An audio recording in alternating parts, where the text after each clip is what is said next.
की हम पूरी कहानी सिर्फ 2 घंटे में सुनाएंगे तो जी हाँ, हम आपको पूरी कहानी सुनाने जा रहे हैं। बिग बैंग से आज तक की कहानी।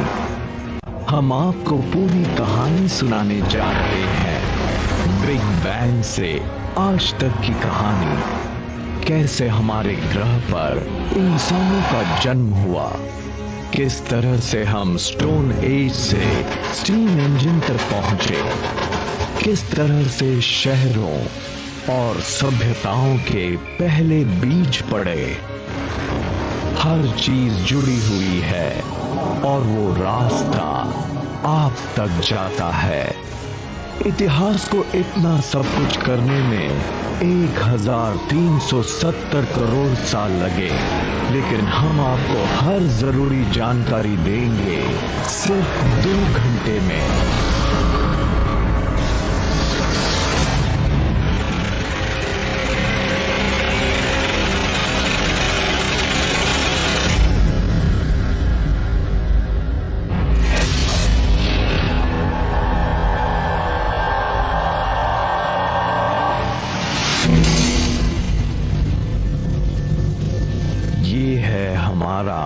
नवजात ब्रह्मांड।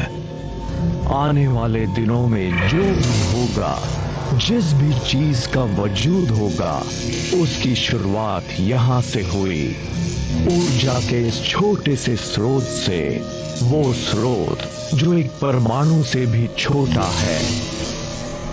हम आज जिस इतिहास को जानते हैं, उसकी शुरुआत बड़े ही रहस्यमय हुई थी। हम वजह तो शायद न जान पाए, लेकिन हमारे ब्रह्मांड में अचानक विस्फोट हो गया।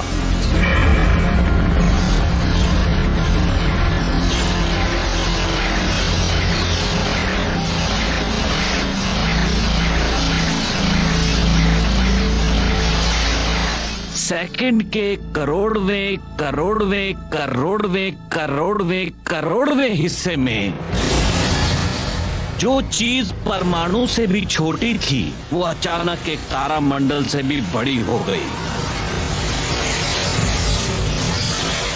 पुश!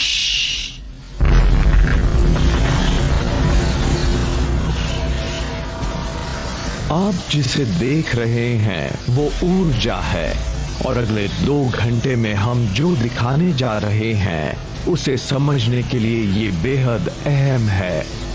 सेकेंड के मामूली से हिस्से में बिग बैंग ने इतनी ऊर्जा पैदा कर दी जो आज तक मौजूद है। इतनी ऊर्जा जिससे हर तारा रोशन है, हर जीव को जिससे ताकत मिलती है। हम जितनी भी ऊर्जा का इस्तेमाल करते हैं वो उस वक्त की है जब कायनात बनी थी।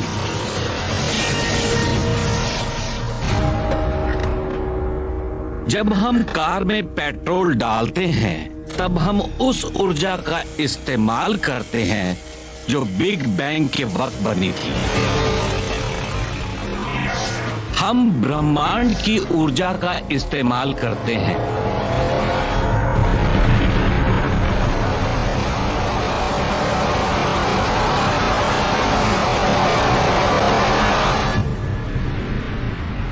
हमारी इस 2 घंटे की कहानी में अभी कुछ ही मिनट बीते हैं, पर इतने में ही 3,80,000 साल बीत गए। अब आप देखने वाले हैं हमारे असली पूर्वजों के जन्म को, पहले परमाणुओं को।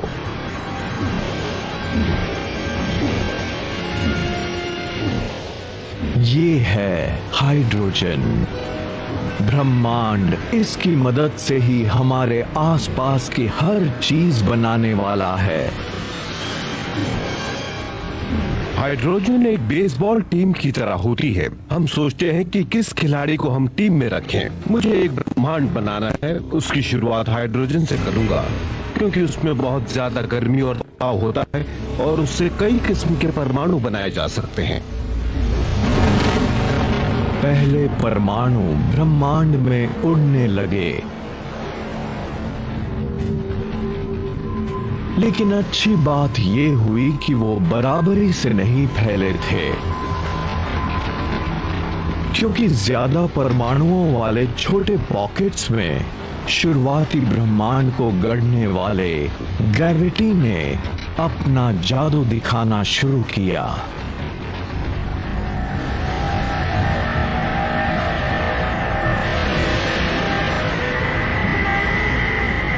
पहले तारामंडल बनने लगे और ब्रह्मांड के अंतहीन राज सामने आने लगे।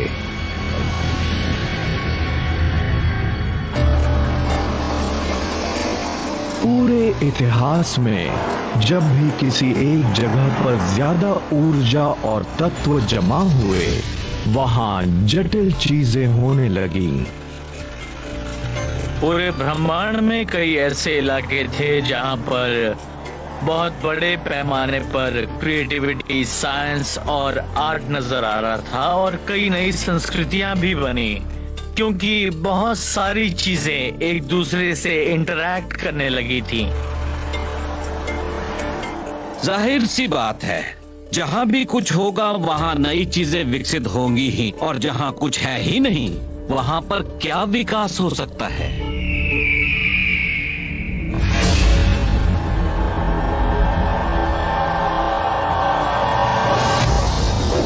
बिग बैंग के 30 करोड़ साल बाद भी नए बन रहे तारामंडलों के अंदर ग्रेविटी लगातार गैस और धूल के बादलों को दबा रही थी, जिससे दबाव और गर्मी बहुत तेजी से बढ़ने लगी। जब तापमान करीब 17.25 लाख सेल्सियस के आसपास पहुंच गया, तब हाइड्रोजन के अणु आपस में टकराने लगे, जिससे एक नया तत्व बना हीलियम, और उससे निकलने लगे ऊर्जा के तेज गुबार। पहले तारे का जन्म हुआ। अचानक ही वहां पर रोशनी की तेज चमक नजर आने लगी, जिससे निकली ऊर्जा ब्रह्मांड में मिलने लगी। पूरा ब्रह्मांड रोशन हो गया। लेकिन इस शुरुआती ब्रह्मांड में किसी चीज की कमी थी। तारे तो करोड़ों थे, पर ग्रह एक भी नहीं था। ग्रह बनाने और फिर इंसान की रचना करने के लिए अगला कदम उठाना था, जिसकी वजह से आज तक का इतिहास बना। उसके लिए ब्रह्मांड के पास सिर्फ हाइड्रोजन और हीलियम गैसें ही थीं। हर जटिल चीज, हर वो भारी चीज जिससे कुछ बनाया जा सकता है, मसलन आयन या जीवन या ऐसी दूसरी चीजें कार्बन से बनी थी, लेकिन वो असल में तारों में बनाई गई थी। हम भले ही अपने सूरज जैसे तारे को प्रकाश का स्रोत माने, पर उसके अंदर एक और बहुत बड़ी घटना हो रही थी। तारे तत्व बनाने की फैक्ट्री हैं। वो हाइड्रोजन को हीलियम से, हीलियम को लिथियम से मिलाकर 25 ऐसे आम तत्व बना रहे थे जो जीने के लिए जरूरी थे, जिनमें कार्बन, ऑक्सीजन, नाइट्रोजन और आयन भी शामिल थे। मतलब 1200 करोड़ साल पहले ही तारे वो तत्व बनाने लगे थे जिनसे आयन एज शुरू हो सकता था, जिनसे शहरों के लिए इमारतें और इंसान के बनाए कुछ बेहतरीन स्मारक बन सकते थे।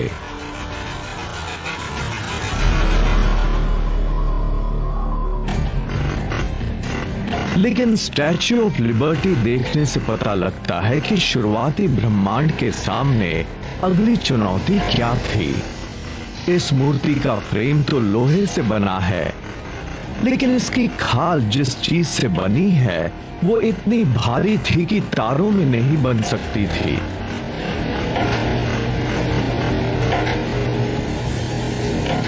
बात चाहे लेडी लिबर्टी की त्वचा बनाने की हो या शादी की अंगूठी के लिए सोने की, या न्यूक्लियर रिएक्टर्स के लिए यूरेनियम की। कुछ तत्व ऐसे होते हैं जिन्हें बिल्कुल अलग तरीके से बनाना पड़ता है।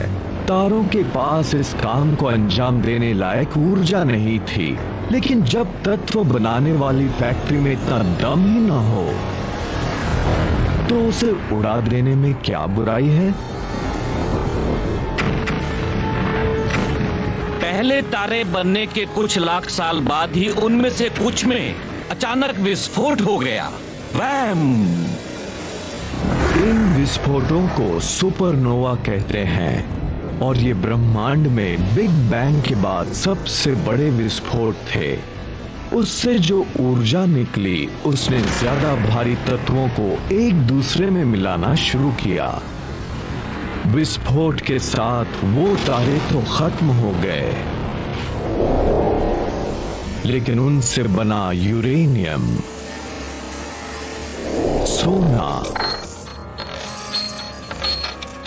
और हमारी दुनिया में मौजूद दूसरे तत्व, जिनमें से एक तांबा भी था। पीरियोडिक टेबल ऑफ एलिमेंट्स असल में ब्रह्मांड में मौजूद पिंडों की एक लाइब्रेरी है जिनसे हमारी दुनिया बनी। उनमें से ज्यादातर चीजें तो उस खास केमिस्ट्री सेट से ही निकली थी।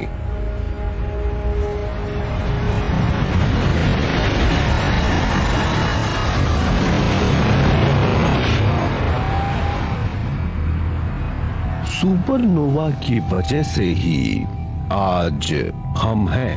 हमारे खून में आयरन है, उस लिहाज से हमारे शरीर के अंदर आज भी सुपरनोवा के कुछ अवशेष मौजूद हैं। वो हमारे शरीर में घूम रहे हैं। हम सभी स्टारडस्ट हैं। तांबा और टिन, ब्रॉन्ज एज। सुपरनोवा के बिना ब्रॉन्ज एज भी नहीं होता। आप दवा की किसी भी दुकान से मल्टीविटामिन की शीशी खरीदिए और उसमें मौजूद तत्वों को पढ़िए। आपको उसमें तांबा मिलेगा, जिंक मिलेगा, सेलेनियम मिलेगा। उसमें हर वो तत्व मिलेंगे जो सिर्फ बन सकते थे अगर सुपरनोवा हो। तारों से बने वही तत्व पृथ्वी पर जीवन के बीज बने और उनसे ही मानव इतिहास की रचना शुरू हुई। लेकिन सफर तो अभी शुरू हुआ था। इससे पहले कि जीव बनते, ब्रह्मांड को हमारे लिए एक घर भी तो बनाना था। सही घर बनाने के लिए हमें हर जरूरी चीज एक जगह पर जमा करनी पड़ती है। ग्रहों के बनने पर भी यही हुआ था। हमारे पास जो चीजें होती हैं उनसे ही ये तय होता है कि वो ग्रह हमारे लिए किस तरह का घर साबित होगा। हर सही चीज जो बहुत तेजी से घूम रहा था और जहां 6 घंटे में ही दिन खत्म हो जाता था। जब हम पृथ्वी के शुरुआती दिनों की बात करते हैं, उस वक्त की जब ये बनी थी, तब हमें पृथ्वी को एक दूसरा ग्रह मानना पड़ता है। सूरज की किरणें यहाँ पिघले लावा पर पड़ती थीं। हर जगह लावा ही लावा था।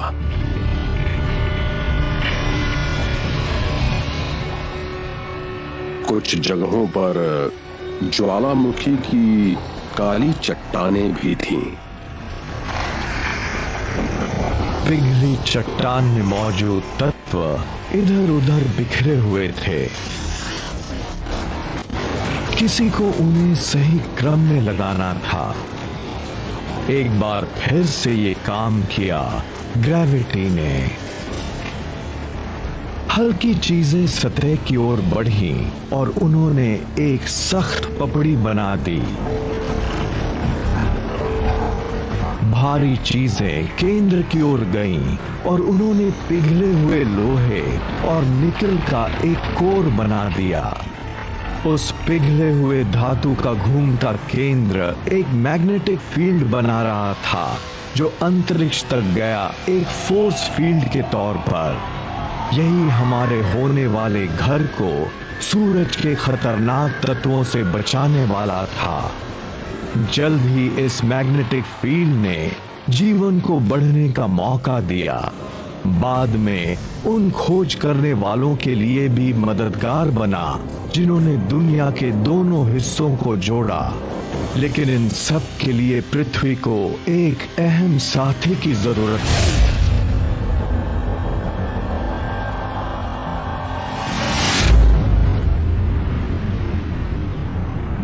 450 करोड़ साल पहले मंगल ग्रह के बराबर का एक पिंड करीब 40,000 किलोमीटर प्रति घंटे की रफ्तार से पृथ्वी से टकराया।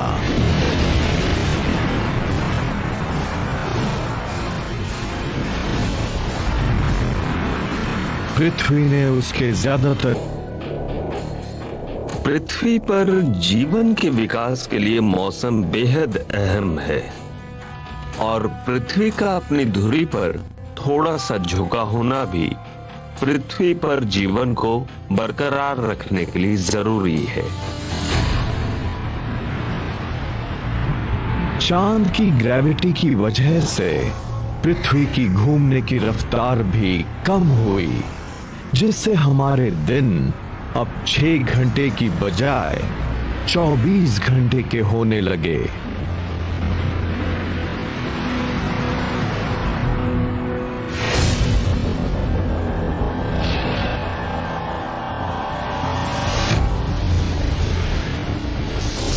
$440 करोड़ साल पहले पृथ्वी पर इतनी गर्मी थी कि तरल पानी रह ही नहीं सकता था, लेकिन वायुमंडल में पानी की भाप थी। अब सवाल था कि उसे आसमान से नीचे कैसे लाया जाए। जिस किसी दुनिया में जीवन हो, वहां पर थोड़ी बरसात भी जरूरी है।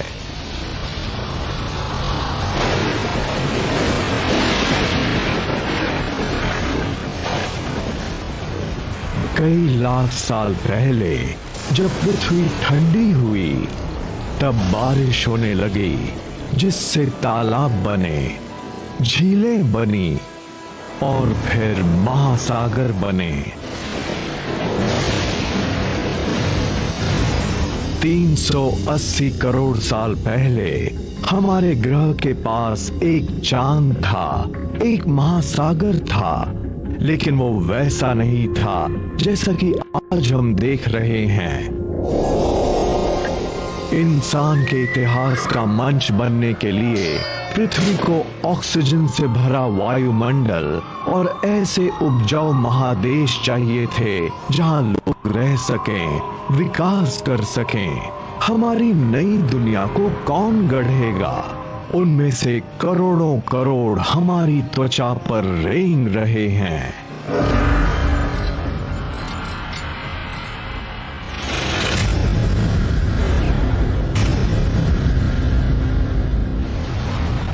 हम आपको दुनिया का इतिहास 2 घंटे में बता रहे हैं, बिग बैंग से लेकर आज तक की कहानी।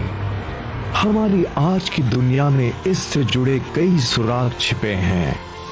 दरअसल इस तरह की संरचनाओं में पृथ्वी पर जीवन की शुरुआत के रहस्यमय सुराग छिपे हुए हैं।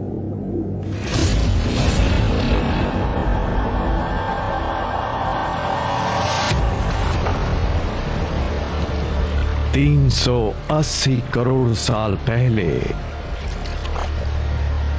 हमारे शुरुआती महासागरों की सतह के नीचे एक नई क्रांति हो रही थी।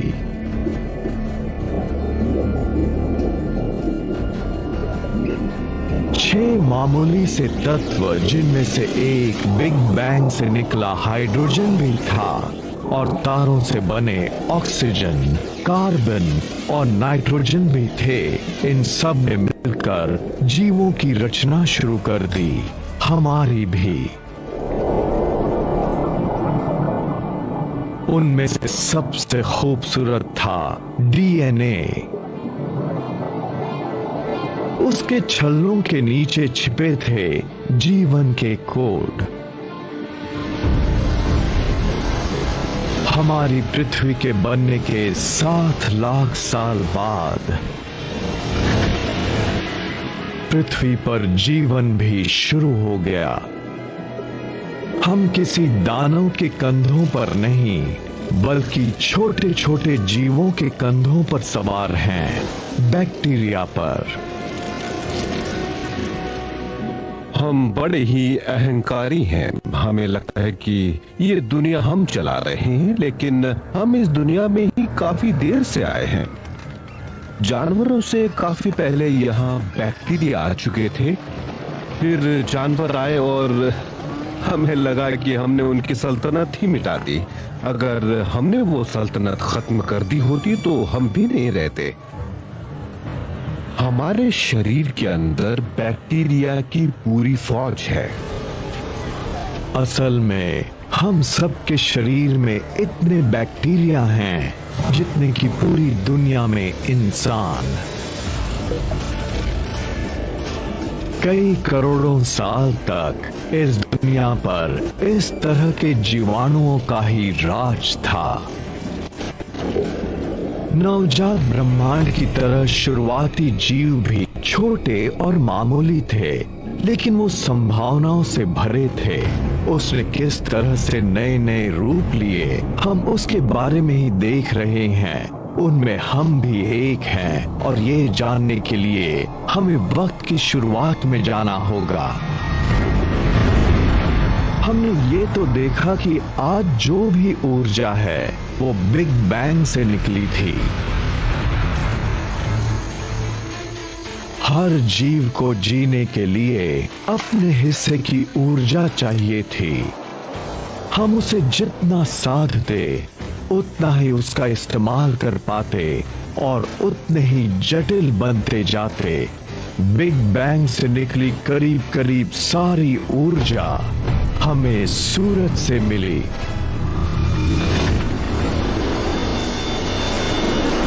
करीब 250 करोड़ साल पहले कुछ खास बैक्टीरिया ने महसूस किया कि उस ऊर्जा का इस्तेमाल जीने के लिए कैसे किया जा सकता है। इस कोशिश में उन्होंने दुनिया के इतिहास का सबसे कीमती कचरा भी पैदा किया, ऑक्सीजन। जल्द ही ऑक्सीजन ने हमारी दुनिया को नए सिरे से गढ़ा, लेकिन उसके पहले उसे एक और अहम काम करना था। दुनिया के शुरुआती महासागरों में आयन भरा था। ये तो सब जानते हैं कि जब लोहे से ऑक्सीजन मिलती है तब क्या होता है। मैं एक छोटा सा बैक्टीरियम हूँ। मैंने ऑक्सीजन के अणु बनाए हैं और ये है लोहे का बड़ा सा गोला। ये लीजिए, लगा दी जंग।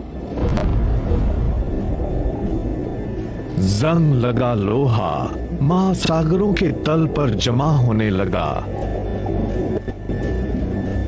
कई करोड़ों साल बाद ये विशाल ढेर बाहर आया तो दुनिया के लिए लोहे और स्टील का एक अहम स्रोत बन गया।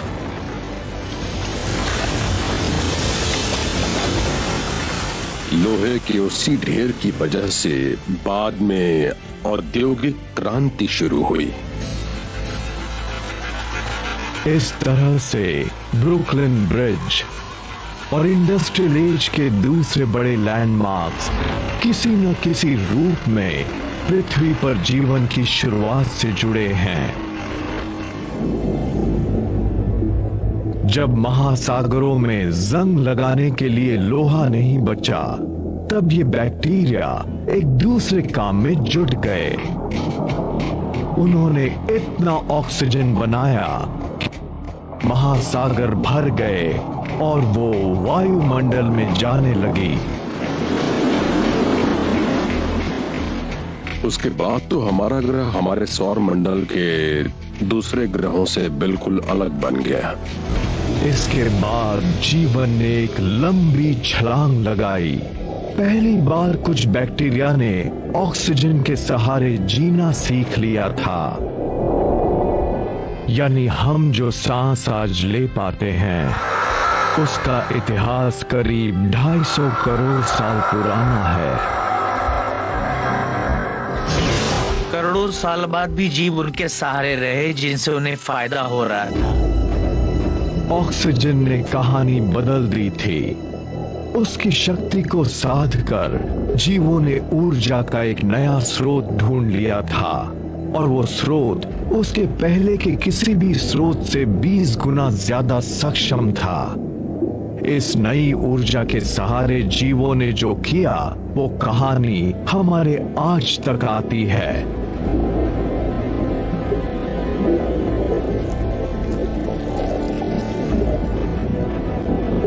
अगले 200 करोड़ साल में जीवन और जटिल हो गया था। आसमान नीला हो गया और उसकी वजह से महासागर भी नीले नजर आने लगे। अब ज्यादा बड़े और ठोस महादेश यानी कॉन्टिनेंट्स उभरने लगे थे। पृथ्वी काफी हद तक वैसी लगने लगी थी जिसे आज हम अपना घर कहते हैं।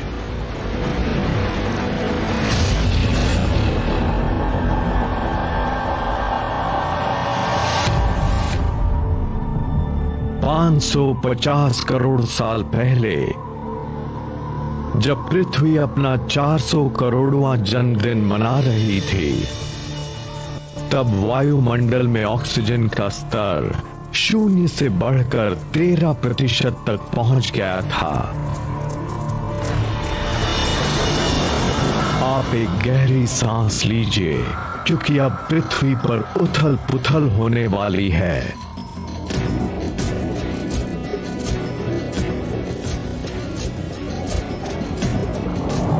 ये है कैम्ब्रियन एक्सप्लोजन, एक बायोलॉजिकल बिग बैंग। जब ऑक्सीजन की मात्रा बढ़ जाती है तब आकार बढ़ता है और जटिलताएं भी। ऑक्सीजन हमें ऐसा करने देती है। करीब 3 करोड़ साल के इस काल में जानवरों के सबसे ज्यादा और सबसे अहम समूह पैदा हुए। करीब 50 करोड़ साल पहले समंदर में पहली कांटे वाली मछली पैदा हुई। ये मछलियां हमारी पूर्वज हैं। हालांकि ये देखने में हमारे जैसी नहीं लगती, लेकिन इनमें ऐसे अंग थे जिनसे हमारे शरीर के अंग बने, जिनमें रीढ़ की हड्डी, दांत और जबड़े वाला मुंह शामिल था। हमें अपनी पूर्वज मछलियों से बहुत कुछ मिला है। असल में आज के सारे रीढ़ वाले जीव उन मछलियों के बॉडी प्लान पर बने हैं। पृथ्वी के इतिहास के पहले 400 करोड़ साल में पौधे और जीव समंदरों तक ही सीमित थे, लेकिन अब ये सब बदलने लगा था। ऑक्सीजन के साथ ही ओजोन लेयर बना, जो हमें सूर्य के खतरनाक रेडिएशन से बचाता है। पौधे सबसे पहले आगे बढ़े।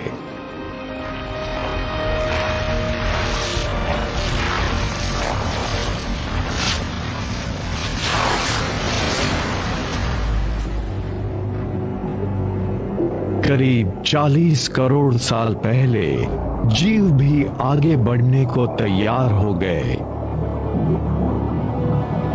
सबसे पहले आए वो एम्फिबियंस जिनके कई वंशजों में से एक हम भी हैं।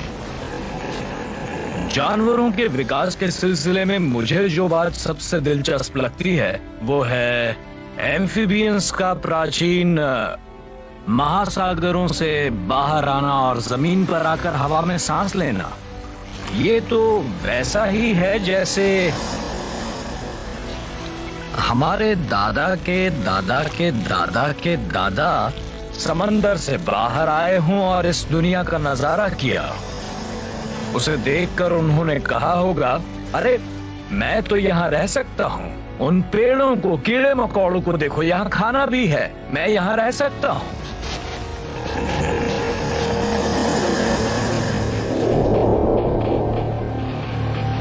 फिर वो दिन भी आया जब इंसानों ने हर जगह पर कब्जा जमा लिया। लेकिन इससे पहले कि हम ऐसा कर पाते, हमारे पूर्वजों को पानी से आखिरी रिश्ता भी तोड़ना था, सहवास का।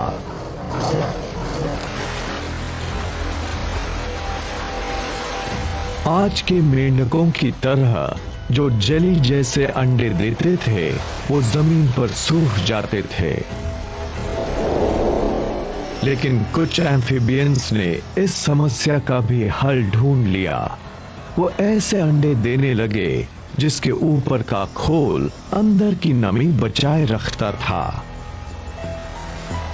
इसके साथ ही हम महासागरों से जमीन पर आ गए और एम्फिबियन से रेप्टाइल्स बने। कोई जीव समंदर से करीब 500 या 1000 किलोमीटर दूर हो सकता था, पर इसके बावजूद उसके अंडे में महासागर का अंश मौजूद रहता था। ये बड़ी अहम बात थी। इसके साथ ही महासागरों से उनका संपर्क टूट गया।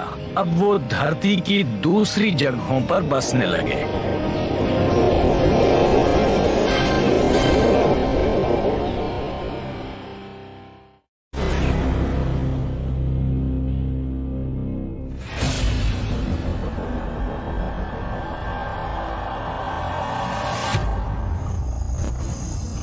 तीस करोड़ साल पहले जीवन विशाल हरे भरे दलदलों में पल रहा था, लेकिन पृथ्वी वहां पर एक नया खेल रच रही थी। वहां पौधों की मौत होती तो वो वहीं पर दफन हो जाते थे। बिग बैंग से जो ऊर्जा पैदा हुई थी, वो पौधों के जरिए जमीन के नीचे तक जाने लगी थी और कोयला बनने लगा था। ये आने वाले करोड़ों साल बाद इंसानों के लिए एक बेशकीमती तोहफा साबित होने वाला था।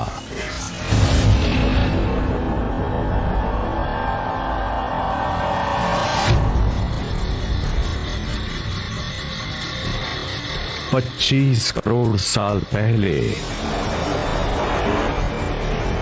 एक तबाही आई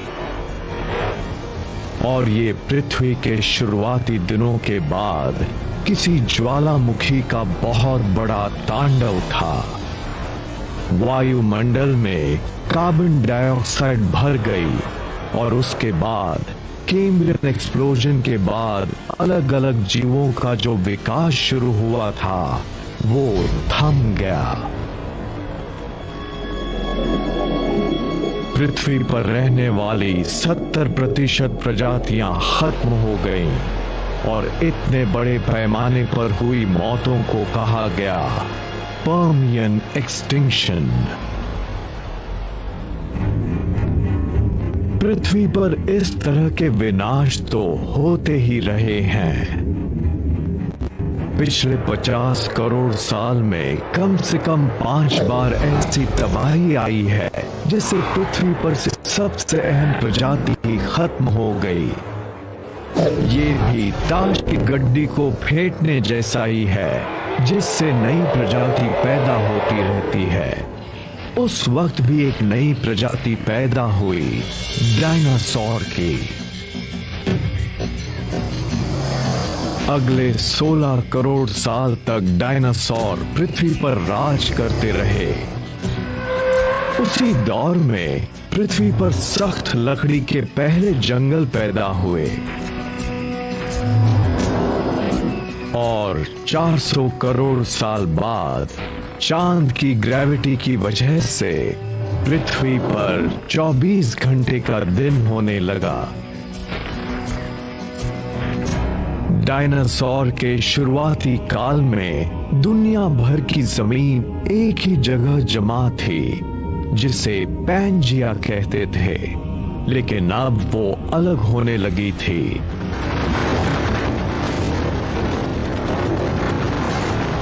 अफ्रीका साउथ अमेरिका से अलग हो गया। अटलांटिक महासागर सामने आया और उससे बनी मानव इतिहास की सबसे मजबूत सरहद, वो सरहद जिसने नई और पुरानी दुनिया को अलग कर दिया। इस बात में शक नहीं कि डायनासोर काल के सबसे बड़े जानवर ट्राइसेरेटॉप और टी-रेक्स ही थे, लेकिन कुछ बेहद अहम जीव उनके पैरों के आसपास भी घूम रहे थे। अगर हम अपनी जड़ों को ढूंढने की कोशिश करें तो पाएंगे कि हम रेंगने वाले विशाल भारी भरकम जीवों के बीच रहने वाले श्रू जैसे छोटे स्तनधारी जीव थे। उस वक्त हमारे जैसे स्तनधारी जीव खास अहमियत नहीं रखते थे। हम अपनी जान बचाए रखने के लिए डायनासोर के अंडों की चोरी भी करते थे। तो डायनासोर के सामने हम कुछ भी नहीं थे। 16 करोड़ साल के डायनासोर काल के इतिहास की सबसे बड़ी बात यही थी कि हम उनसे जंग हार चुके थे, स्तनधारी हार चुके थे। हम एक छोटी बिल्ली जितने बड़े थे। 16 करोड़ साल तक मझोले, बड़े, थोड़े बड़े, विशाल और बहुत बड़े जीव के नाम पर सिर्फ और सिर्फ डायनासोर ही मौजूद थे। उनके सामने हमारा कोई वजूद नहीं था। लेकिन तभी बाजी फिर से पलटने वाली थी।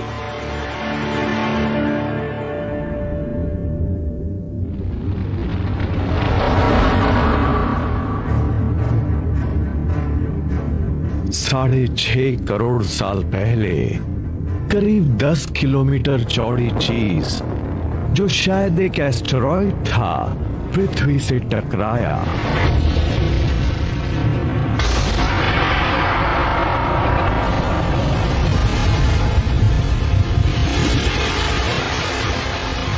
धूल के बादल ने सूरज को ढक लिया, तापमान गिर गया। पृथ्वी पर रहने वाला 25 किलो से ज्यादा वजन का हर जीव खत्म हो गया। डायनासोर का काल खत्म हो गया। डायनासोर ने हमें सबसे बड़ा तोहफा दिया था, अपनी मौत का तोहफा। जब वो खत्म हुए तो स्तनधारियों को बढ़ने का मौका मिला। डायनासोर के खत्म होने के कुछ ही साल बाद पहले वानर पैदा हुए। वो सही मायनों में वानर थे। उनके बाद के रूपों में एक हम भी हैं, और विकास के क्रम में उन स्तनधारियों को सामने देखने वाली आंखें मिली, जिनसे वो गहराई का अंदाजा लगा सकते थे, और लचीले हाथ मिले जिनमें 5 उंगलियां थीं। उनकी 5 उंगलियां थीं, हमारी तरह, जिनसे वो किसी चीज को पकड़ सकते थे। और अगर आप उन जीवों को देखें जिनकी उंगलियां हमारी तरह नहीं हैं, तो आप पाएंगे कि वो किसी चीज को एक सीमा तक ही पकड़ सकते हैं या उन्हें मैनिपुलेट कर सकते हैं। 5 करोड़ साल पहले हमारे पूर्वज उस ग्रह पर विकसित हो रहे थे जो गर्म हो रहा था। वो इतना गर्म था कि ध्रुवों पर भी जंगल थे। उसके बाद महादेश यानी कॉन्टिनेंट्स अलग हुए और अफ्रीका और अमेरिका ने अपना रूप ले लिया। लेकिन नॉर्थ अफ्रीका यानी आज का इजिप्ट एक प्राचीन समंदर के नीचे था। उस समंदर के तल पर खोल वाले छोटे छोटे जीव रहते थे। नेम्यूलाइटिस, कैल्शियम और कार्बन से बने उनके खोल समंदर के तल पर कई करोड़ साल तक जमा होते रहे और उनसे बने चूना पत्थर, वो चूना पत्थर जिससे पिरामिड बनाए गए। अगर आप इन पिरामिडों को ध्यान से देखें तो साफ पता लगता है कि 4000 साल पहले बनी ये इमारतें असल में 5 करोड़ साल पुराने सी शेल से बनी हैं।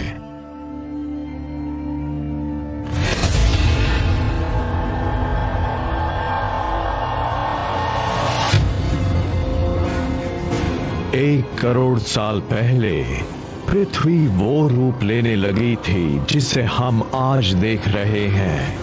कोलोराडो नदी ग्रैंड कैनियन बनाने लगी थी।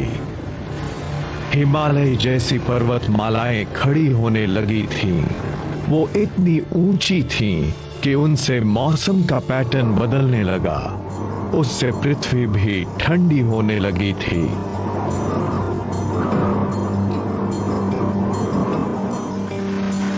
पनामा का इस्थमस अब नॉर्थ और साउथ अमेरिका को जोड़ने लगा था।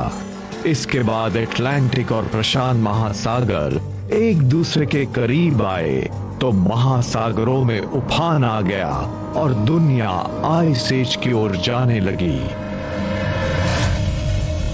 जब पृथ्वी ठंडी होने लगी तब हमारे वानर पूर्वज गर्म इलाकों में ही बने रहे, लेकिन एक ऐसा जीव उभरने लगा था जिससे उनके वजूद को खतरा पैदा हो गया था।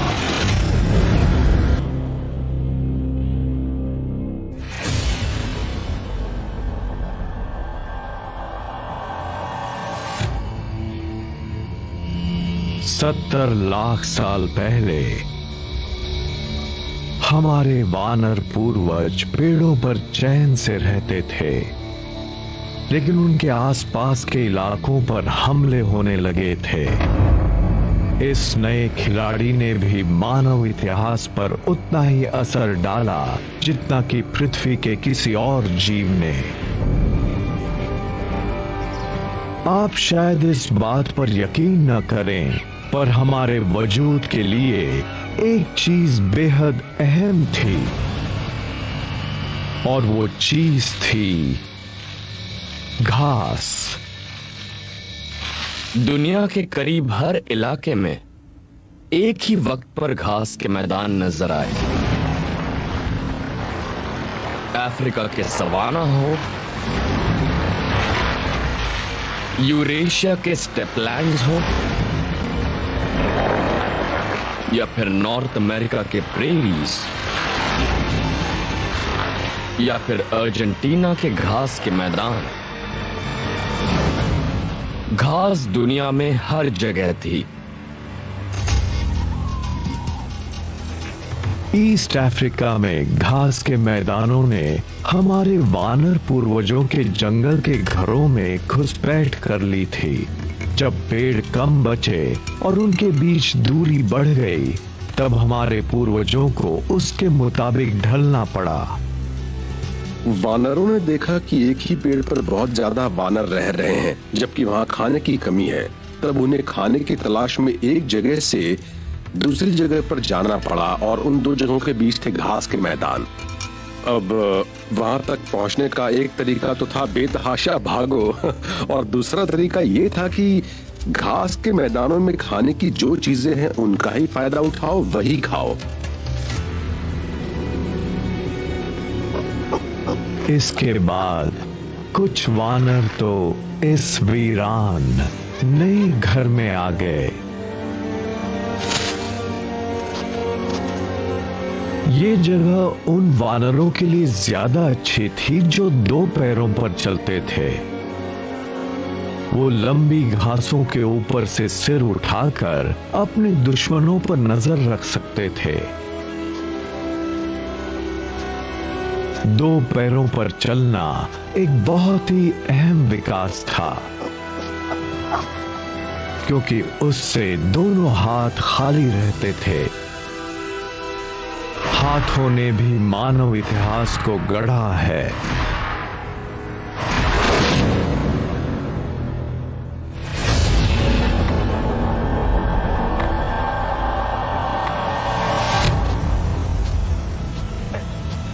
26 लाख साल पहले प्रोटो ह्यूमंस या होमिनिड्स जिस दुनिया में घूमते थे, वहां की धरती सिलिकॉन से भरी थी।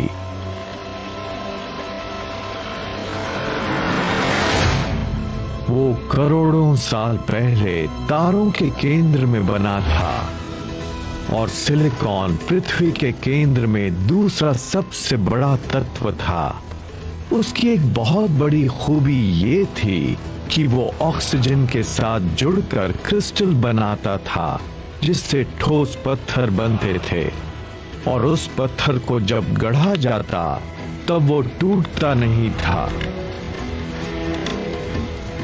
होमिनिड्स ने 26 लाख साल पहले ही क्रिप्टो क्रिस्टलिन सिलिकेट्स को तोड़ना सीख लिया था, जिससे धारदार किनारे बनते थे और लोग उनका इस्तेमाल 26 लाख साल तक करते रहे।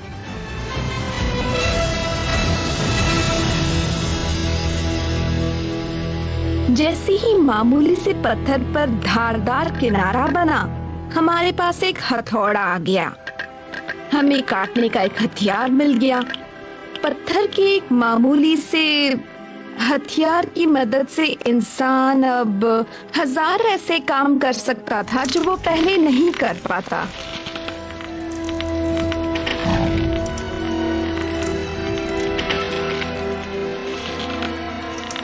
उस छोटी सी टेक्नोलॉजी ने हमारे पूर्वजों को वो हुनर दे दिया था और उसका फायदा हमें भी मिला।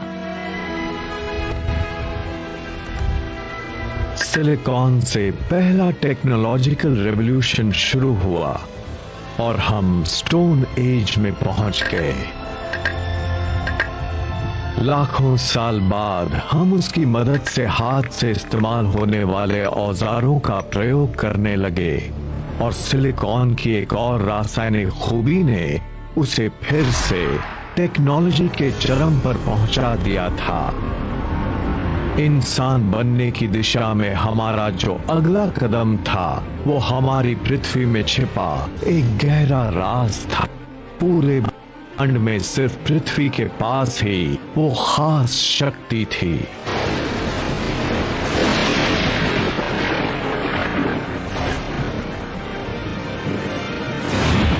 सौर मंडल के तमाम ग्रहों और चांदों में सिर्फ पृथ्वी पर ही ऐसी खास खूबी है जिससे कि यहाँ आग जल सकती है।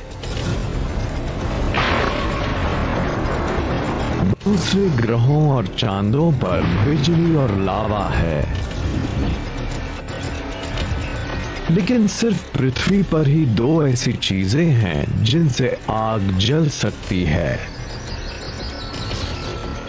एक तो है पेड़ पौधों से मिलने वाला ढेर सारा ईंधन और दूसरी है वायुमंडल में मौजूद ऑक्सीजन जो लपटों को भड़काती है।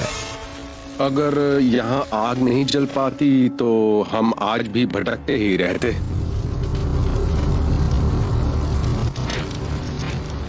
होमो सेपियंस ने आग के इर्द गिर्द अपनी दुनिया बनाई थी।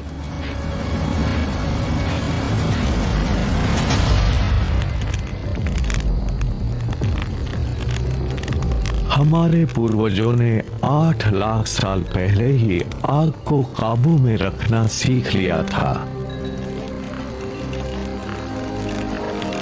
ये वो हुनर था जो हमें शुरुआत से जोड़ता है। आप ये तो नहीं भूले होंगे कि बिग बैंग से कितनी ऊर्जा निकली थी और उस ऊर्जा में से अपना हिस्सा पाने के लिए किस तरह से मुकाबला शुरू हुआ था। आग पर खाना पकाने का मतलब था कि हमें खाने को पचाने के लिए एक और पेट मिल गया था जो हमें ज्यादा कैलोरी देता था, ज्यादा ताकत देता था, इससे ज्यादा बड़े दिमाग को सहारा मिल रहा था। आग एक बेहतरीन टेक्नोलॉजी भी थी। जल्द ही हमने मिट्टी से बर्तन, धातु से हथियार और पानी से भाप की शक्ति का इस्तेमाल सीख लिया। अगर हमारे पास आग नहीं होती तो इंटरनल कंबशन इंजन भी नहीं होते, आग नहीं होती तो धातु नहीं होते, आग के बिना रबर नहीं होता। ये वो टेक्नोलॉजी थी जिसने उनके लिए संभावनाओं के दरवाजे खोल दिए जो उसका इस्तेमाल करना जानते थे।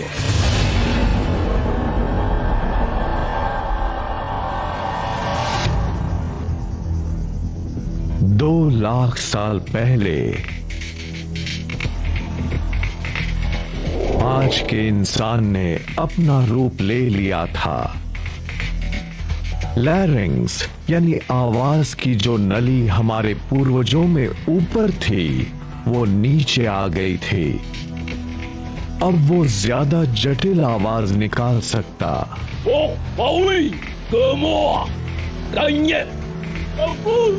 हमने बोलना शुरू कर दिया था।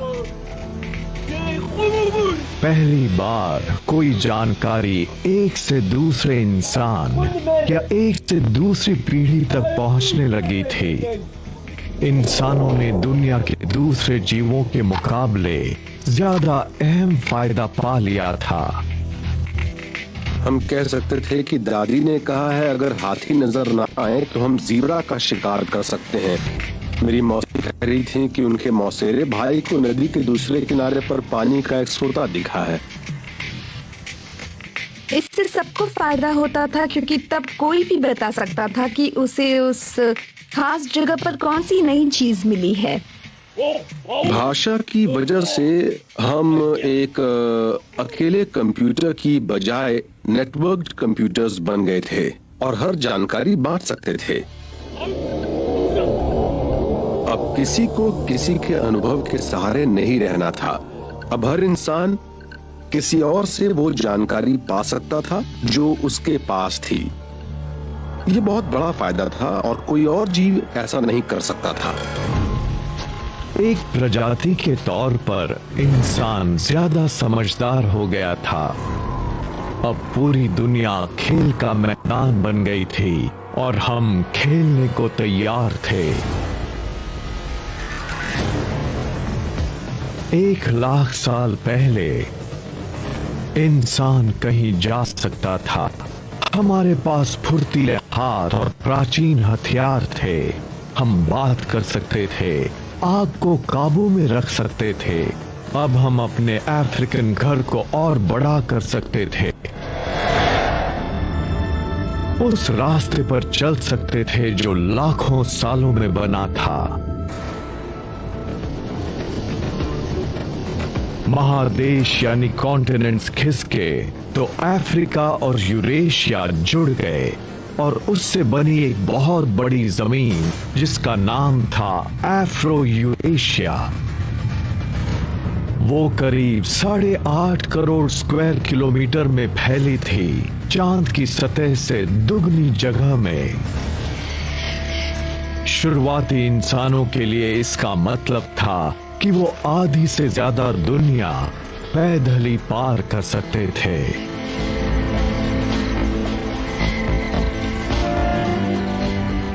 इंसानों के दूर दूर जाने से बहुत बड़ा बदलाव आया। हम उन वानरों में से एक हैं जो एक ही वक्त पर एक से ज्यादा महादेशों में रहते थे। इसकी वजह से हम उन चीजों से बचे हुए थे जिनकी वजह से वानरों के मुकाबले दूसरे बड़े स्तनधारी हमेशा के लिए खत्म हो गए। ये हमें खत्म होने से बचाता था। दूर दूर बसना एक्सटिंक्शन इंश्योरेंस था।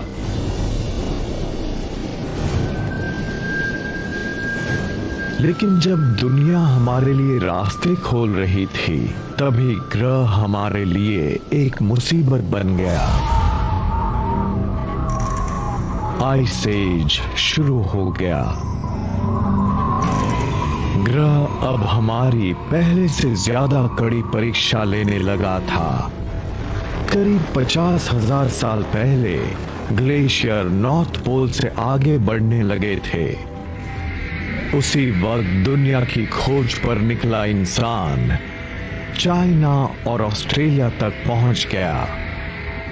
30,000 साल पहले होमो सेपियंस पहली बार यूरोप पहुंच गए। 20,000 साल पहले जब बर्फ अपने चरम पर थी, तब इंसान अपनी खोज में नॉर्थ ईस्ट साइबेरिया के बर्फीले टंड्रा तक पहुंच गया। हालांकि आइस एज कड़ी परीक्षा ले रहा था, फिर भी इंसान हर उस हुनर का विकास कर रहा था जिससे कि वो सच्चे मायनों में इंसान बन सके।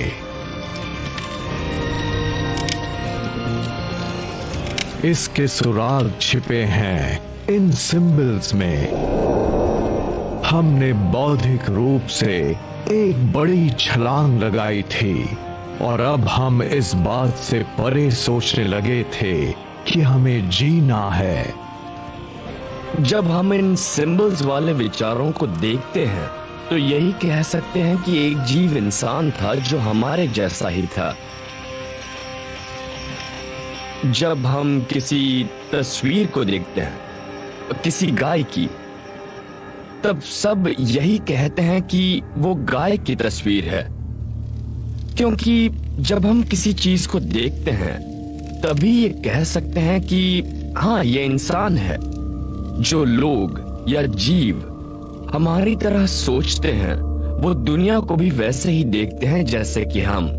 उस पल के बाद मानव इतिहास दुनिया के किसी और मुकाबले बहुत तेजी से बदला था।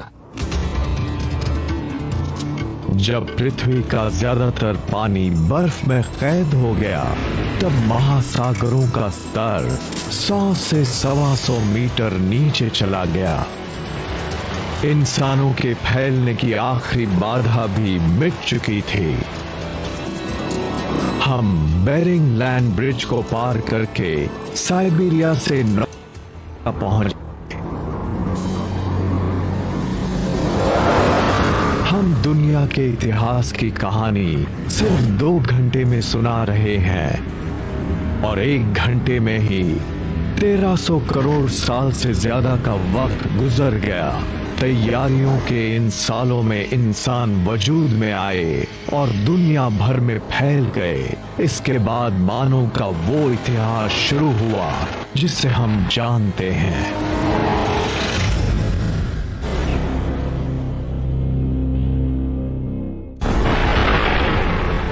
दुनिया का हमारा इतिहास वक्त की शुरुआत में एक बिग बैंग के साथ शुरू हुआ था।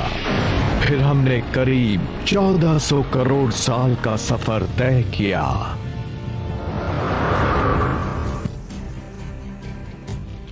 इंसान इस मंच पर अहम भूमिका निभा रहा था, इसलिए ये जानना जरूरी है कि उस इतिहास में हमारी भूमिका कितनी छोटी सी है। इस बात को आसानी से समझने के लिए हम 1400 करोड़ साल के इतिहास को 14 साल का इतिहास मान लेते हैं। उस लिहाज से देखें तो हमारी पृथ्वी सिर्फ 5 साल पुरानी है, यानी ब्रह्मांड के इतिहास का करीब 1/3 हिस्सा। बड़े बड़े जीव करीब 7 महीने पहले पैदा हुए थे। उस पैमाने पर डायनासोर करीब 3 हफ्ते पहले खत्म हुए। इंसान का पूरा इतिहास सिर्फ 3 मिनट का है। आधुनिक औद्योगिक समाज, औद्योगिक क्रांति वगैरह सिर्फ 6 सेकंड पहले की बात है। इससे तो मुझे यही पता लगता है कि ब्रह्मांड के पूरे इतिहास में इंसान बस कुछ देर के लिए ही आया है।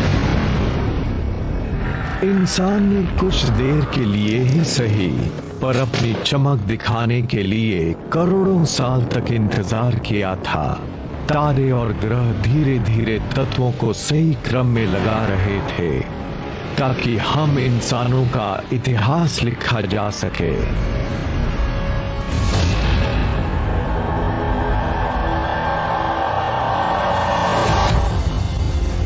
10,000 BC में अफ्रीका से बाहर आने के 1,00,000 साल के अंदर ही इंसान साउथ अमेरिका तक पहुंच गया था।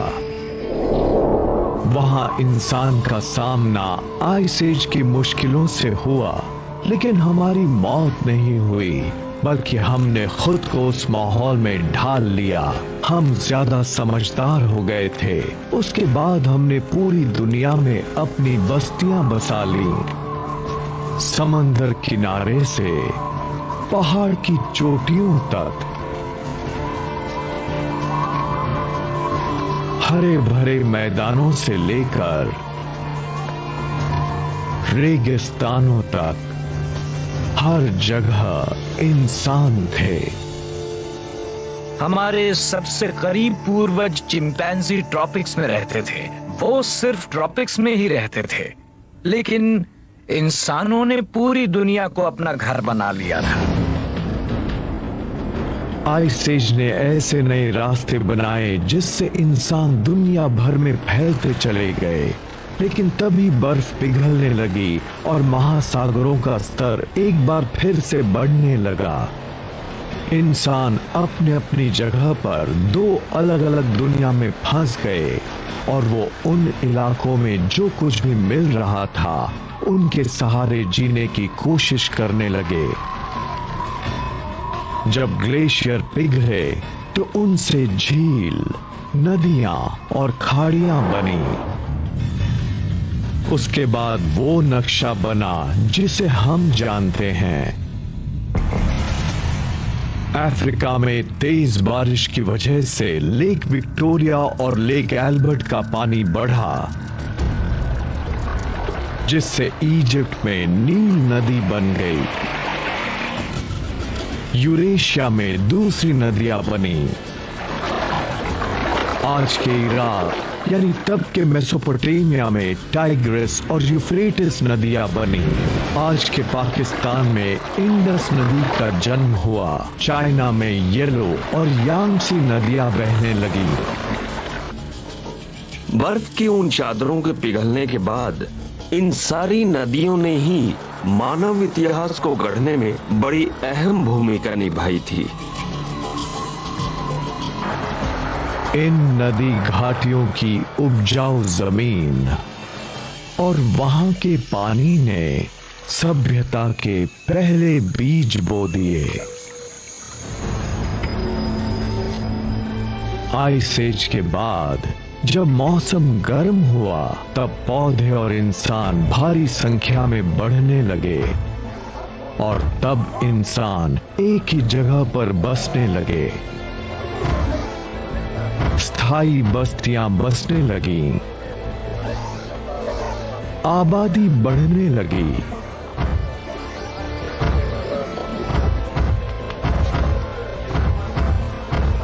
जब खाने वालों की संख्या बढ़ी, तब हमारे पूर्वज भी समझदार हो गए। अब उन्हें अपने आसपास के इलाकों से ज्यादा खाना जमा करना पड़ रहा था। अब एक नई खोज ने पृथ्वी और इंसान के रास्तों को बदल दिया था। हमने बीज लगाना सीख लिया था।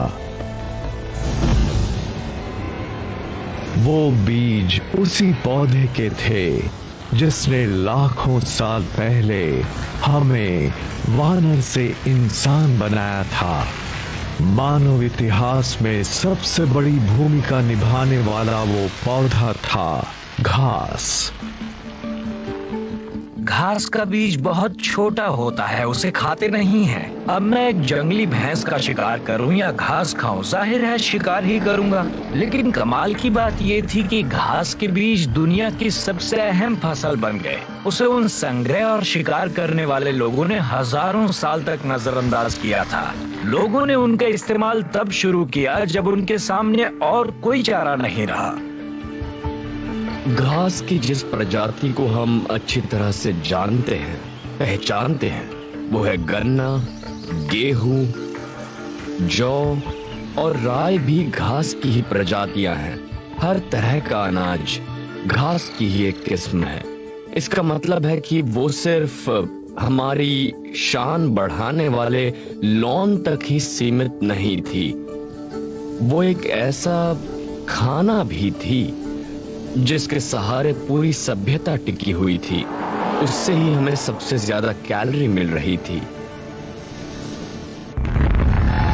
एक बार फिर से बात आती है बिग बैंग की। हर जीव की कहानी का केंद्र है वो ऊर्जा जो उस महाविस्फोट से निकली थी और जिससे हम सभी अपना हिस्सा पाना चाहते थे। जिस तरह से ऑक्सीजन ने हमें बढ़त दिलाई, आग ने हमें ज्यादा कैलोरी लेने की ताकत दी, उसी तरह से खेती भी ऊर्जा के क्षेत्र में एक क्रांति थी। संग्रह शिकार करने वाले इंसान को जीने के लिए करीब 25 स्क्वायर किलोमीटर में भागना पड़ता था। इतनी दूरी में उसे जीने लायक पौधे और गोश्त मिल जाते थे, लेकिन एक किसान सूरज की ऊर्जा की मदद से उस इलाके के सिर्फ 10वें हिस्से में ही अपनी जरूरतें पूरी कर लेता था।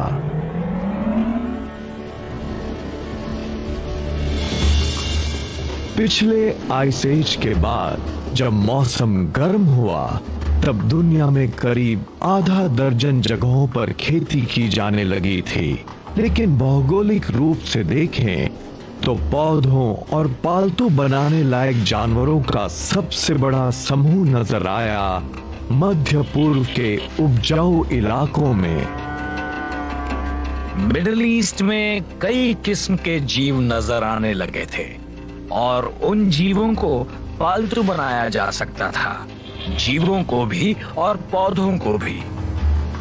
बात जब जानवरों की आती है तो नाम आता है सूअर, भेड़ और बकरियों का। पौधों के मामले में गेहूं की 2 किस्में, राय, जौ, मसूर, अंजीर जैसी चीजों की खेती दुनिया के इस छोटे से हिस्से में की जा रही थी।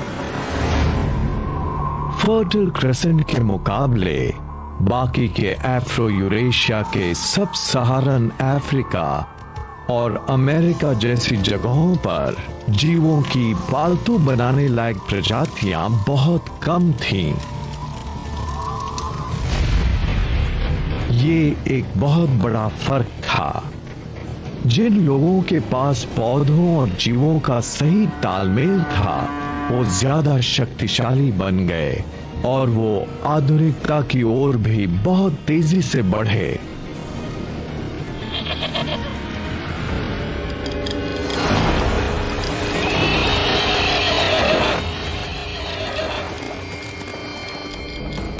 One animal that gives any human who can tame it an almost unbeatable edge is the horse. It's a little known fact that although horses first evolved in the Americas, they died out there along with many other large mammals around 10,000 BC. There were at least 3 species of Ice Age horses in North America, maybe more. Some as small as ponies, some as big as Clydesdales. And they had evolved in North America for 40 million years. They're part of the whole history, and then they're gone. They're gone. These powerful potential allies disappear before they can be used by the first North Americans. Fortunately, before that happened, large numbers of horses escaped back across the Bering Strait land bridge and spread out across the great grasslands, the steppelands of Central Eurasia. A narrow escape that had a profound effect on human history. Around 4000 BC, nomadic people in Central Asia learned to tame them for the first time.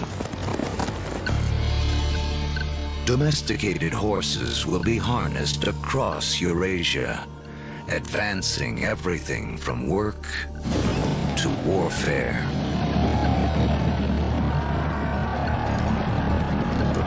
Perhaps no other animal has had a bigger influence on the course of human history. and the circle wouldn't be complete for another 5,000 years, when Christopher Columbus would bring horses with him on his second voyage to the Americas. His horses would be the first to set hooves in the Americas since the Great Die-Off over 10,000 years earlier.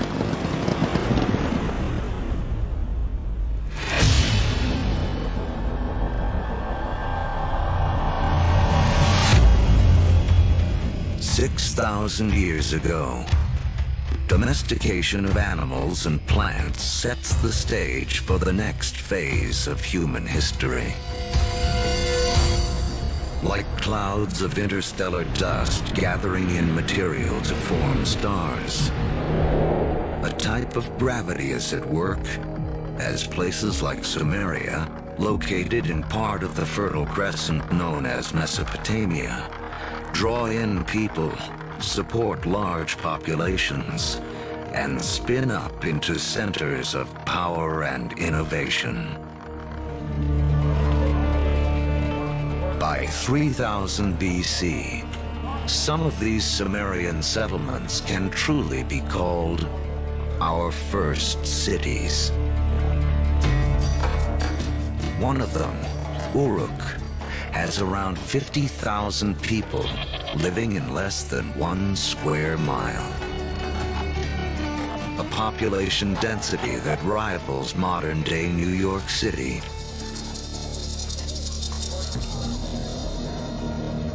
Humans have become so efficient at deriving energy from domesticated food that this land area, which would have supported only a single hunter-gatherer, now can support thousands. But a change in diet also triggers a new dependence.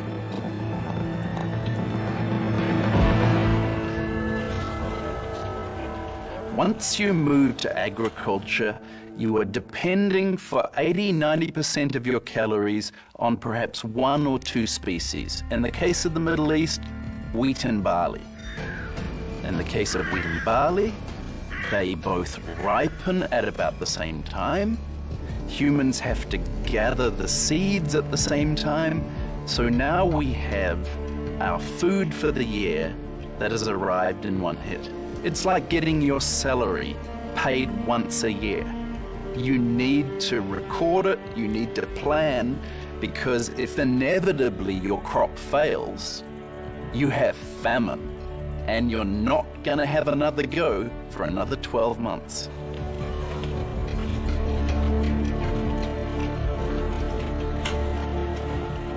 In these first cities, crops are king.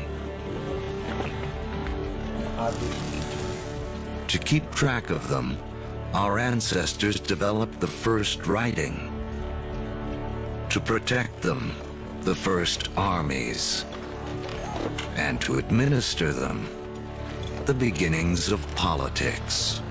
When you have hundreds or thousands of people who are living together, there's simply too many people to sort of run around and create a census. It creates a need for government. It creates a need for some form of social and political hierarchy.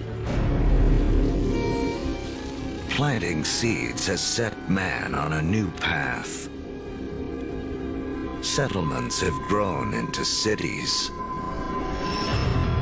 But to take the next epic step from city to civilization, we'll need the help of a very surprising creature.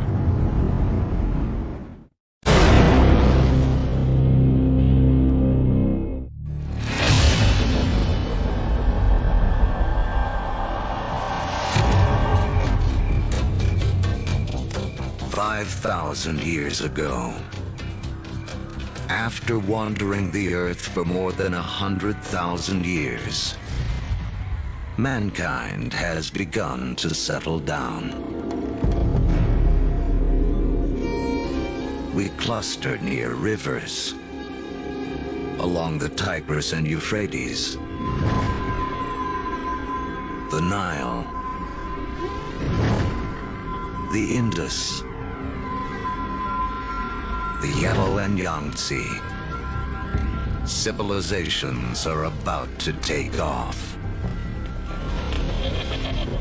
But first, they must all master one thing: trade. The more they exchange goods and learn from other lands, the faster they grow. It seems that long-distance trade and communication is a necessary precursor to allow urban civilization as we know it. And surprisingly, the first civilizations arise on the back of a creature with a lowly reputation in the modern world: the donkey.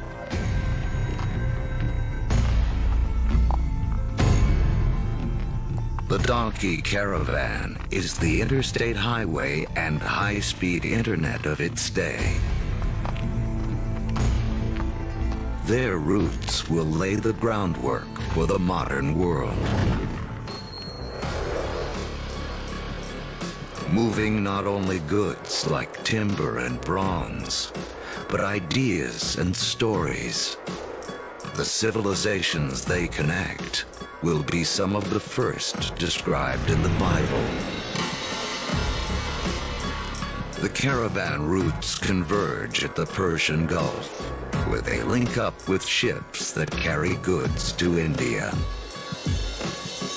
It essentially brought these civilizations together into great cultural and material exchange, and really was the beginning of the trend towards globalization.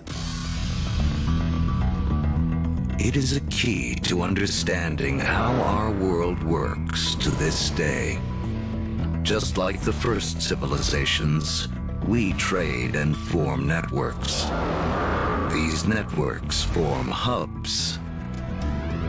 And throughout history, being at that hub has meant one thing. The amount of ideas, the amount of cargo that passes through a region seems to have a direct correlation to how powerful and important they are. By 2000 BC, humans have gone from humble huts to massive monuments. In Africa, great pyramids arise on the banks of the Nile. The first stages of Stonehenge rise up in ancient Britain. And back in Samaria, artificial temple mounds called ziggurats climb ever higher toward the heavens. To cement these massive structures together, the builders of Samaria turn to a substance that oozes from seepages along the Euphrates River. It's called bitumen. Used as asphalt in the modern world, it is the first petroleum product to be exploited by mankind. While bitumen is highly prized, the lighter, thinner substance oozing from the ground along with it is considered a nuisance by the ancients because it catches fire so easily. The ancients call it naphtha. We call it gasoline. And it's one of the first indications of the vast oil fields that will one day turn the cradle of civilization into a center of wealth and warfare. The legacy of these first civilizations can be seen in surprising ways. The Sumerian counting system was based on the number 12 rather than 10, which is why we divide our days into two 12-hour blocks, our hours into 60 minutes, and our minutes into 60 seconds. The Sumerians also likely invented the wheel, which eventually leads to another innovation that will change the course of man, the chariot. Thus bringing together the Sumerian invention of the wheel, right, with the domestication of the horse that had occurred amongst these nomadic peoples into this really formidable piece of military technology. Around 1200 BC,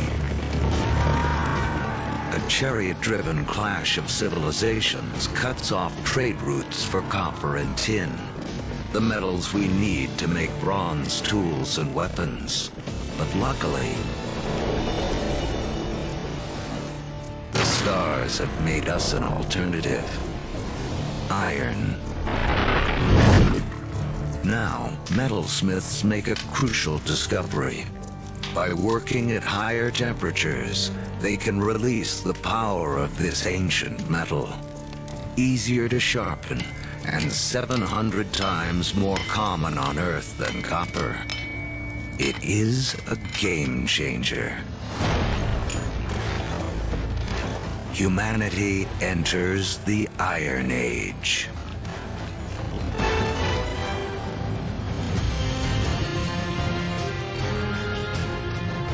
As we reach the first millennium BC, history has taken us on a wild ride. From the initial blast of the Big Bang to the formation of Earth and its first creatures, and the rise of man. We've seen the Ice Age create bridges to spread mankind around the world, then strand us on different continents, leaving us to survive on what we have at hand. So by 1000 BC, the world remains a divided place. The trade network that connects much of Eurasia and North Africa doesn't yet penetrate the planet's driest deserts or cross the vastest oceans. Cut off by geography are people in places like sub-Saharan Africa and the Americas, with few easy-to-domesticate plants and animals of their own. They remain tied to more ancient ways of life.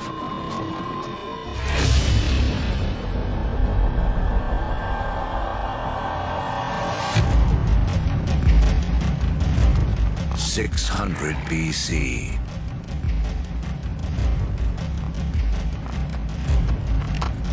The cavalry have arrived. Humans ride into battle on horseback for the first time.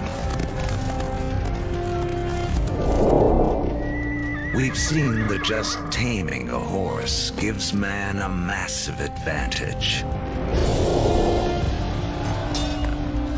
Now, pairing him with iron weapons makes him nearly unstoppable. These advances in technology, they don't just make a fighting ability possible. They make empires possible. And that is the story of the next several millennia. With new technology and improved logistics, empires spread, uniting massive land areas under a central control. As empires grow, so do new beliefs. One interesting phenomenon we see with the rise of these empires is this idea of monotheism. This idea of a universal God that develops over time. And it's just a phenomenon. Judaism emerges, from which we eventually get Christianity and Islam. Buddhism and Hinduism also arise. The 5 major religions today are all rooted in this remarkable era. Although empires spread, some great powers remain isolated. The rise of the Himalayas 50 million years earlier has left China cut off from trading with the rest of the world. But that is about to change.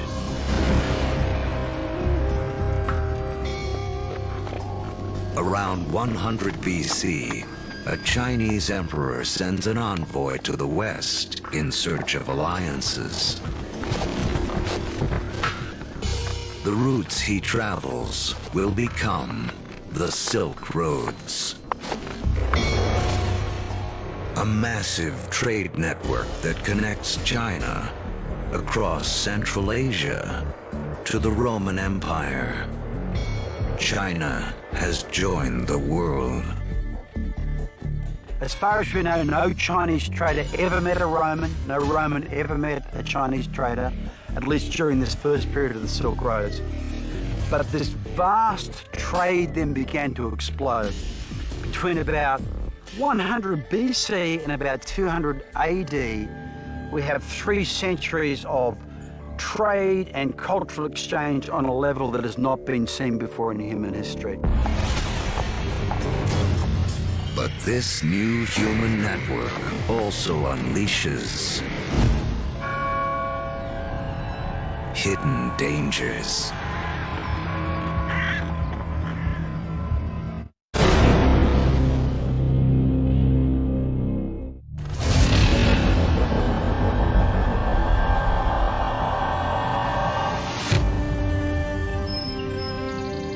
By the beginning of the Common Era, great empires have risen, and a massive trading network connects most of Europe and Asia. But the trade routes also carry an invisible threat.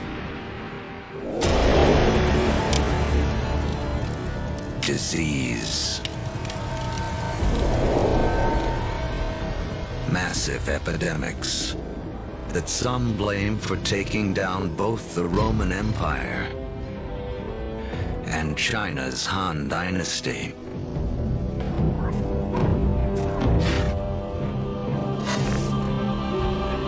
But these networks also lead to the spread of religion.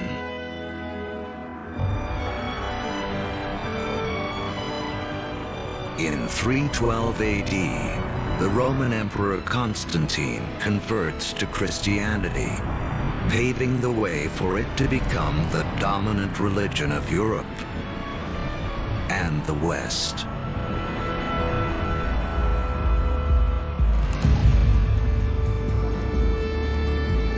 Three centuries later, Islam also emerges, a religion that will, for a time, unify a territory 2.5 times larger than Rome ever was.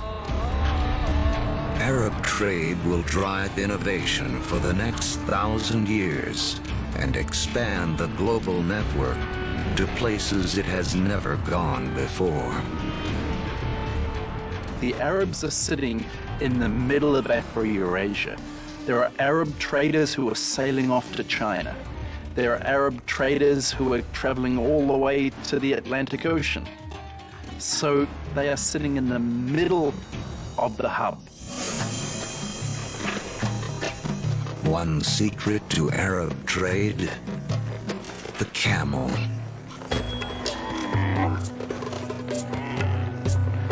A creature whose ancestor, like the horse, escaped across the Bering Land Bridge out of North America. A caravan of 6 camels can lug as much as 2 tons of cargo as far as 60 miles a day, twice the load of a donkey caravan in half the time.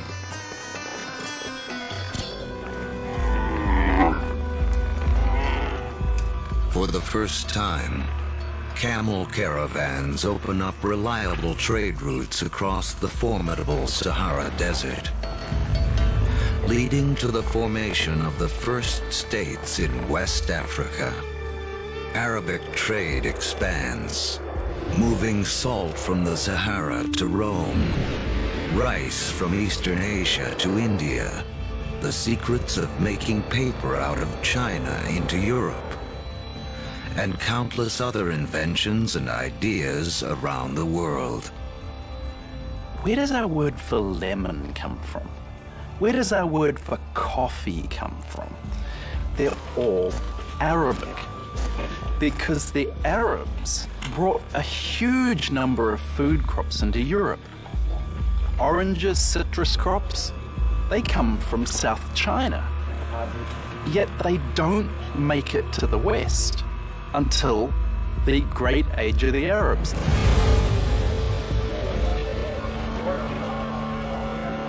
In Islamic North Africa, one Italian merchant named Leonardo Fibonacci becomes well schooled in the ways of Arab traders. He picks up on a simple but ingenious counting system that originated in India but is used extensively in the Arab world. His writings will spread this knowledge to Europe and around the globe. With everyone counting the same way, business and trade will explode.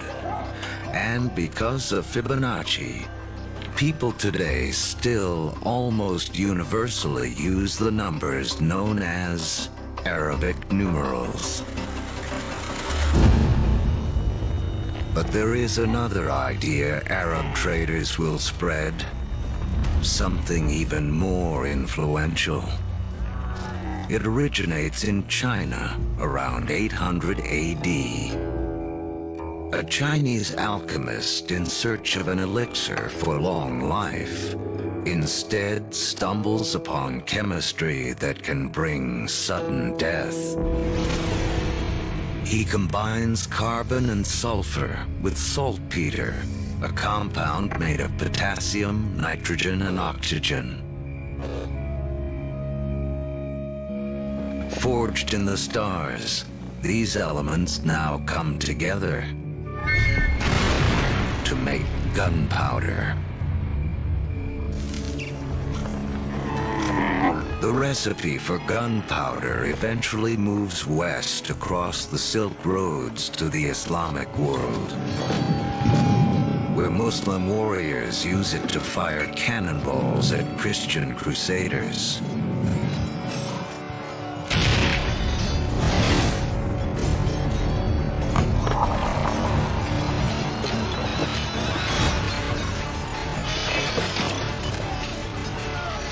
Europeans pick up on the idea, embracing and perfecting gunpowder weapons.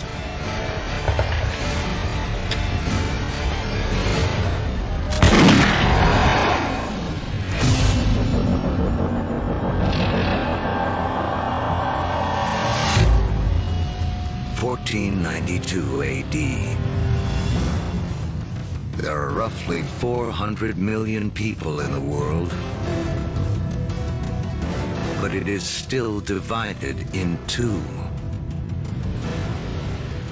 In the Americas, the civilizations of the Aztecs, Mayans, and Incas have all arisen. While halfway around the world, in the aftermath of the fall of Rome, Europe has cracked like an egg into individual states. For Italian-born Christopher Columbus, this means he can appeal for funding from a succession of European rulers, until he finally convinces the King and Queen of Spain to back his expeditions. It has taken all of Earth's history to make Columbus's journey possible. For tacking into the wind, he uses triangular sails, a technology copied from the Arabs. To guide him, the compass, an invention from China. And guiding the needle, a magnetic field formed with the core of the planet itself. Although Columbus is looking for a new way to sail to India, what he does instead is finally and forever connect the two halves of the world. The voyage is not just significant in American history. As you'll see, it's a pivotal event in all of human history. Nothing will ever be the same.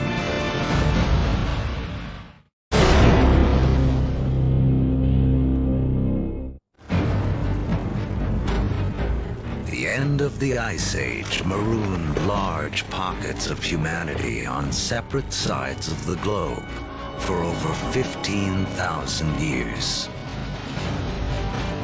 Now, that's all about to change. The voyage of Christopher Columbus in 1492 is taught as one of the most significant events in American history. In fact, it's one of the most significant events in all of human history. Prior to that voyage, the Great World Zones had existed largely in isolation. By crossing the Atlantic, Columbus opens up the vast American world zone, these two enormous continents of North and South America, with the millions of people that are living there, the resources that are available. And for the first time, people living in Eurasia become aware of this other part of the world. Until the voyage of Columbus, these people may as well have been living on different planets, so isolated were they. A trade network that started with the first civilizations, connected Europe, Asia, and Africa, now reaches across the Atlantic. In this vast new global network, new hubs will form. And once again, power will shift. For most of the last 2,000 years, Europe hasn't been that important. Then we get the age of Columbus, and what do you know?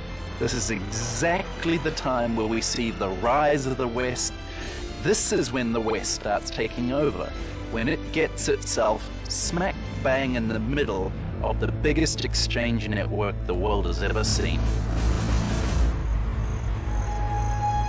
Now, foods that had been isolated on disconnected continents begin to move around the world. Maize from the Americas shows up in Egypt and China. Potatoes from the Andes prove perfectly suited to the soils of Ireland and Russia.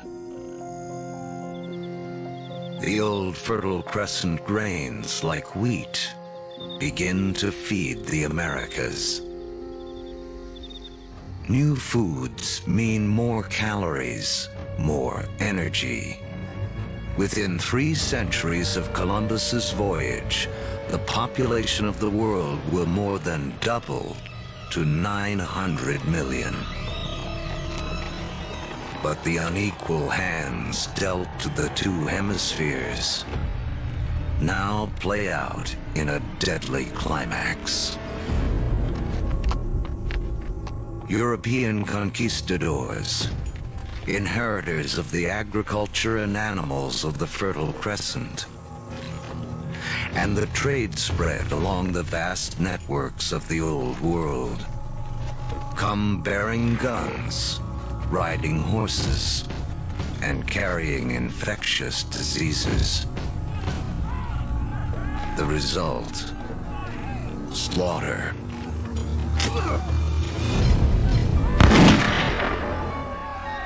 In the years following Columbus's first voyage, 95% of the native population in the Americas will die from European guns and germs.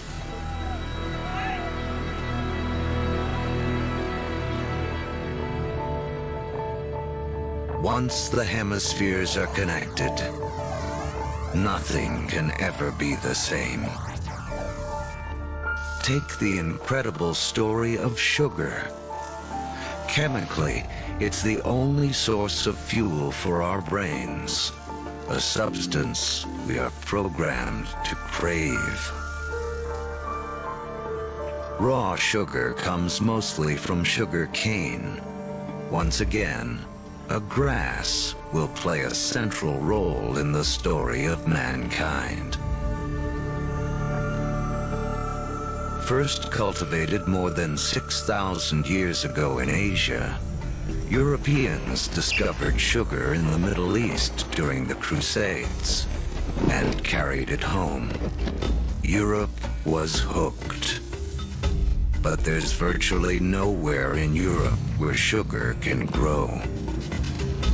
Then we have Christopher Columbus and the discovery of the New World. And the Spanish conquistadors, yes, they initially are very interested in the gold and the silver, but really, they just want to make it rich. They don't care how they're going to make it rich. And once the gold and the silver has been looted, the next step is to open sugar plantations. The Spanish themselves don't want to work in the sugar plantations. They start looking around for a new labor force.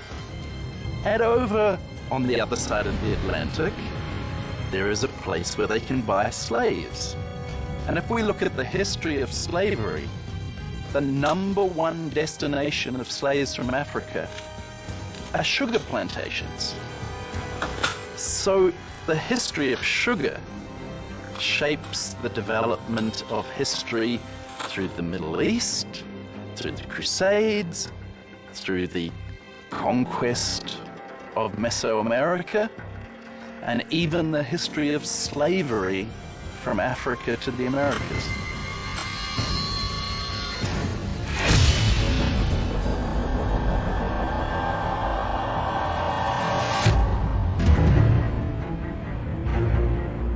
In the year 1700, mankind has hit a wall. Most humans continue to live simple lives, more like our ancient ancestors than our own. When you think back to the world in 1700, most people were farmers, most people practiced small-scale subsistence agriculture, most manufacturing was done in workshops. In 1700, it takes over a year for cargo and information to circle the planet. Longer than it would take us today to get to Mars.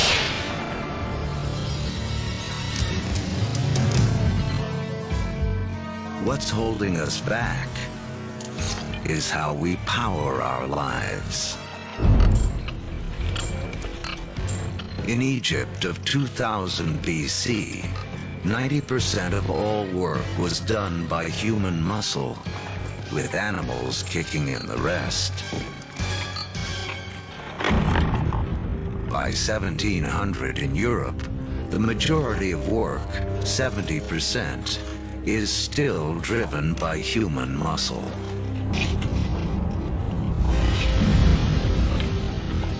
Muscle power alone can't clear the path to the modern age. But there's a breakthrough hidden deep within the earth.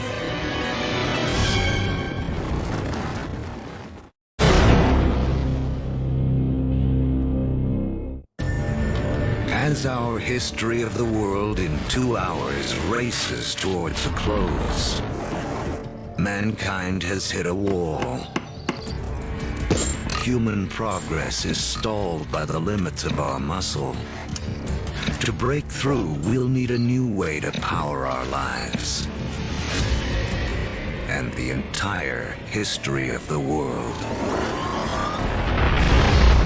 Remember that billions of years ago, iron from exploding stars was gathered up into planet Earth during its formation. Thousands of years ago, man started using this iron for tools and weapons. To keep our forges burning, we began cutting down our forests. Now, 300 years ago in Britain, iron is in high demand, and the trees are running out. The British need a new source of fuel, and thanks to the decayed remains of ancient ferns, they have one. Coal. But coal itself won't power mankind into the modern world. There's one more fateful twist in the story. As the quest for coal takes miners ever deeper into the ground, water begins flooding the tunnels. To pump out the water, a new invention is needed. In 1712, Thomas Newcomen produces a pump powered by burning coal and driven by steam. Newcomen's machine is the first practical steam engine. It is this combination, energy and engine, fuel and machine, that will free man from the limits of his own muscle and change the world. The Industrial Revolution begins.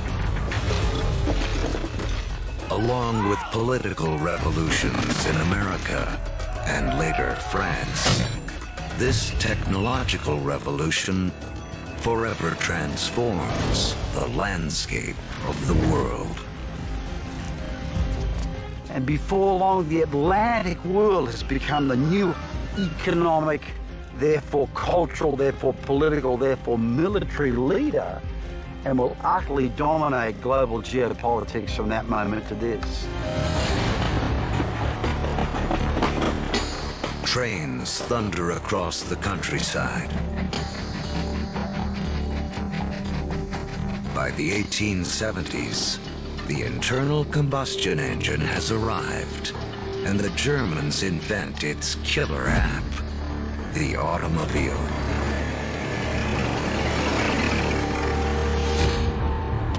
Oil, the substance which the ancients considered too flammable to be of any use, becomes the most important commodity on the planet, fueling even more innovation.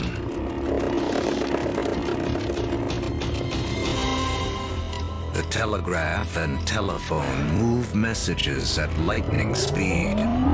With electricity, mankind reclaims the night from darkness. The hub of power has shifted. In 1800, Europeans and their descendants controlled 35% of the land on Earth. By 1900, they control 85%.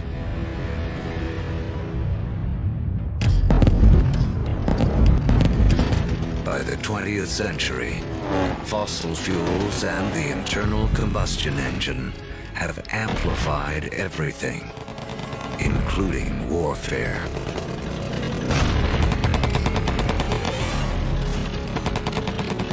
That technology meant that military power and military conquest was something that could be international.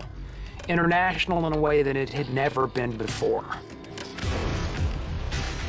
In the 20th century, almost 3 times as many people are killed as a result of war as in the previous 2,000 years of human history combined. The application of the industrial skills, the industrial technologies of the 18th century reached their culmination, I think, with these extraordinary events. And it's all being driven again by the micro-fossilized bodies of organic entities that disappeared into ancient swamps millions and millions of years ago. The Industrial Revolution also allows the human population to explode. It has taken 200,000 years of human history from the dawn of man to the year 1900 for the population to reach 1.6 billion. Now, within the 100 years of the 20th century, it nearly quadruples to more than 6 billion. The 20th century is the most extraordinary moment in human history. Never before have we seen change on such a scale.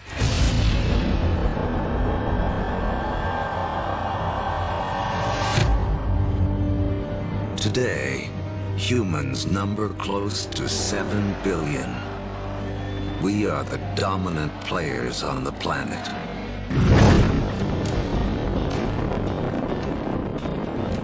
We have learned to harness 50,000 times more energy than our ancestors just 10,000 years ago. This energy drives our fast-paced lives and a literal World Wide Web, a network that, as we have seen, has been in the making for as long as humans have walked the earth. Our 2-hour story is coming to an end. A story that really began 14 billion years ago with a tiny universe where everything was all in one place. Then the Big Bang.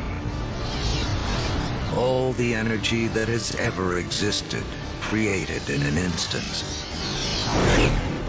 Gravity sculpted our universe. For billions of years, stars and supernovas created all the elements we would eventually need. Then an extreme Earth took shape and settled into just the right conditions to support life. As the planet evolved, life competed for energy and grew more and more complex.